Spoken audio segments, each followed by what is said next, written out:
சென்னை கொடுங்கையூரில் காதல் தகராறில் இளைஞர் ஒருவர் வெட்டி கொலை செய்யப்பட்ட சம்பவம் பரபரப்பை ஏற்படுத்தியுள்ளது. சென்னை வியாசர்பாடி புதுநகர் 10வது தெருவைச் சேர்ந்தவர் குமார். இவர் ஸ்டீல் பட்டறை ஒன்றில் வேலை செய்து வருகிறார்.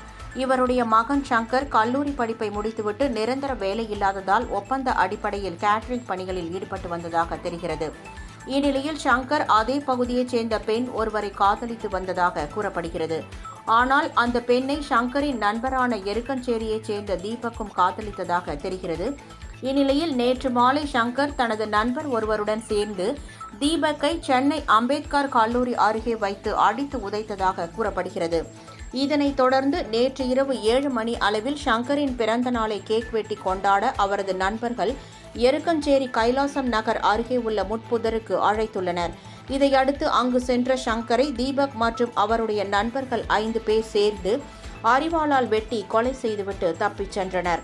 கொலை நடந்த இடம் புதர் என்பதால் விடியும் வரை அந்த பகுதி மக்களுக்கு தெரியவில்லை. இன்று காலை சிறுநீர் கழிப்பதற்காக அதே பகுதியைச் சேர்ந்த பெரியவர் அங்கு சென்றபோது இளைஞர் ஒருவர் கொடூரமான முறையில் கொலை செய்யப்பட்டு கிடப்பதை பார்த்து அதிர்ச்சி அடைந்தார். தகவல் கிடைத்ததும் விரைந்து சென்ற கொடுங்கையூர் போலீசார் சங்கரின் சடலத்தை கைப்பற்றி உடற்கூறு ஆய்விற்காக அரசு ஸ்டான்லி மருத்துவமனைக்கு அனுப்பி வைத்தனர்.